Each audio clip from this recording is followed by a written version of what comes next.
úvaha, že rozmýšľal som o tom, ktorý tréner je najlepší, ktorý terapeut je najlepší, ktorý výživový poradca je najlepší,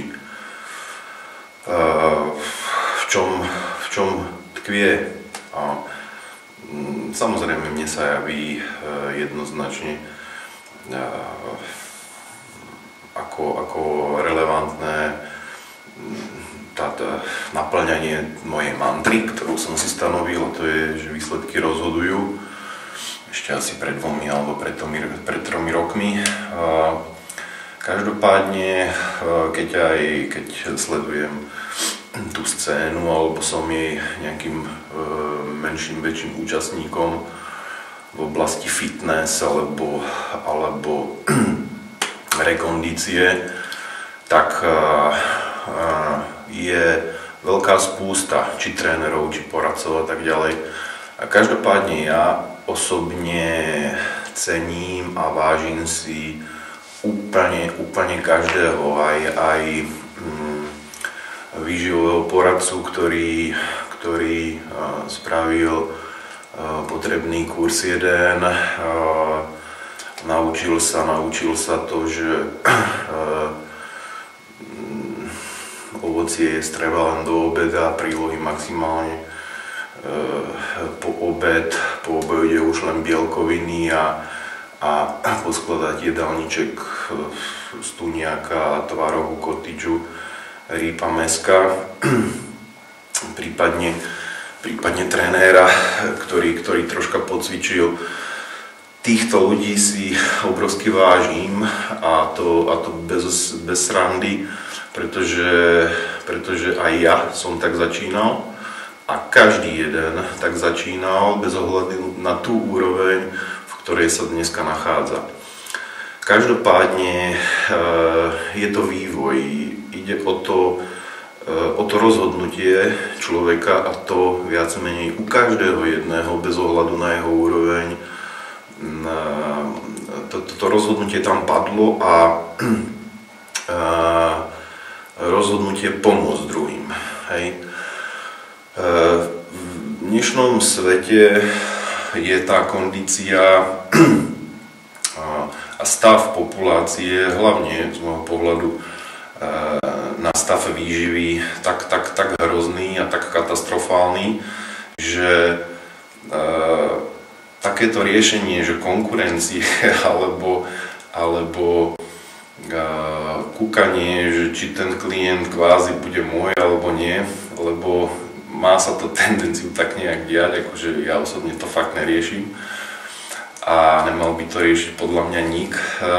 Je to z môjho pohľadu až smiešné, lebo tých ľudí, či trénerov, či poradcov, či terapeutov je tak obrovsky málo.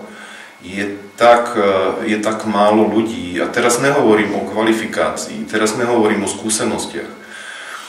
Keď si vezmeme toho úplne ktorý úplne začína, to znamená, že má relatívne málo skúseností, je úžasné, že to začal robiť, a ja viem a som si naprosto istý, že existuje desiatky a desiatky ľudí v jeho okolí, ktorým on skutočne dokáže relevantne pomôcť.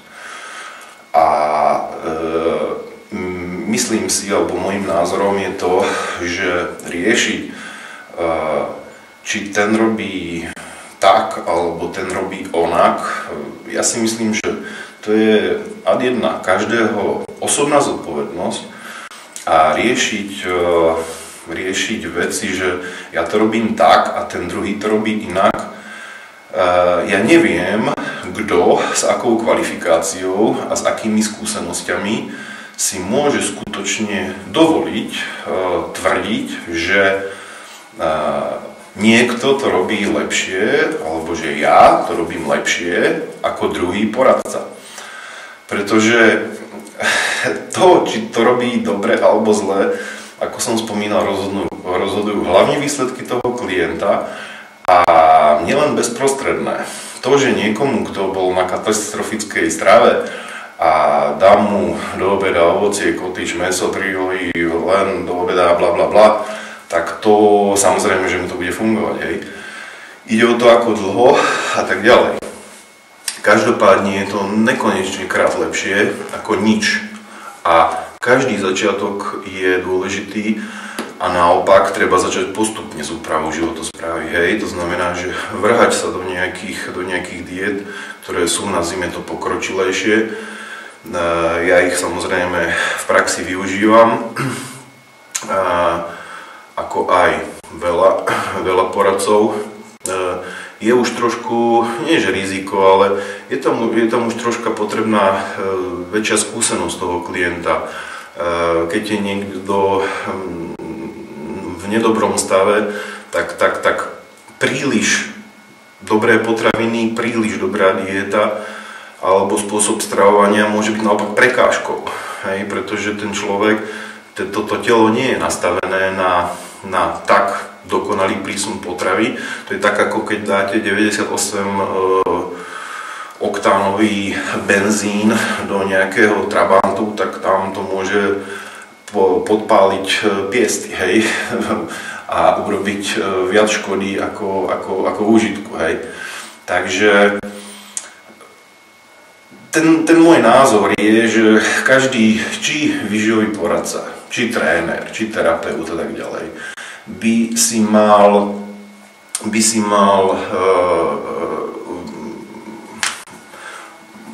ceniť v prvom rade toho klienta a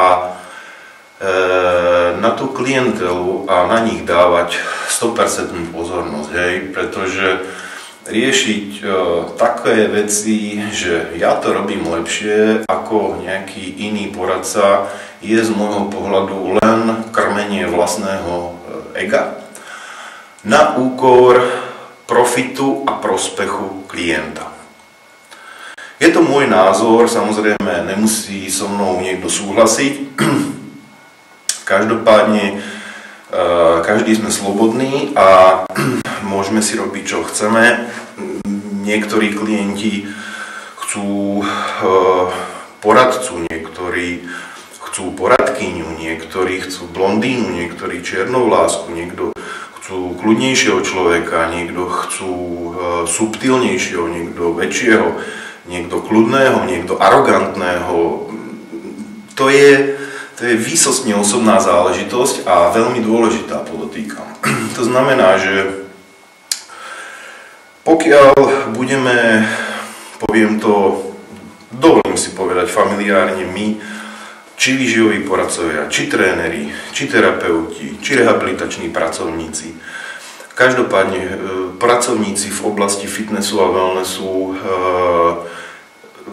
keď budeme my sami seba podporovať, tak môj názor je ten, že všeobecné vnímanie fitnessu a wellnessu, ako aj naše osobné vzdelanie a skúsenosti vzájomnou podporou budú len napredovať, čo bude zasa, opakujem, ku prospechu hlavne toho koncového klienta.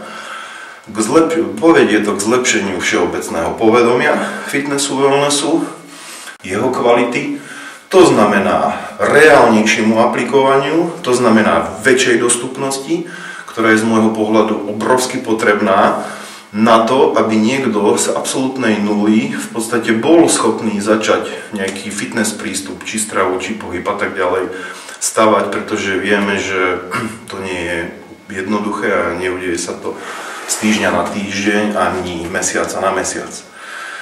Takže vám, kolegom, želám všetko dobré. Vy, čo sa rozhodujete a váhate, že či robiť toto remeslo alebo nerobiť toto remeslo, určite áno, pretože je nás málo a pretože je obrovské množstvo ľudí, ktorí potrebujú reálnu pomoc, potrebujú akúkoľvek pomoc, aj tú najmenšiu. To znamená, že pokiaľ nemáte dostatočné sebavedomie a myslíte dostatočné skúsenosti alebo vzdelanie, určite máte pravdu, keď začínate, ale to dajte na bok, treba začať postupne a hovorím, keď to bude len váš sused, váš priateľ, vaša priateľka vašej priateľky, určite im budete vedieť byť nejakým spôsobom nápomocný a takýmto spôsobom, kročík po kročiku, vystaváte svoje skúsenosti a dovediete tam, kam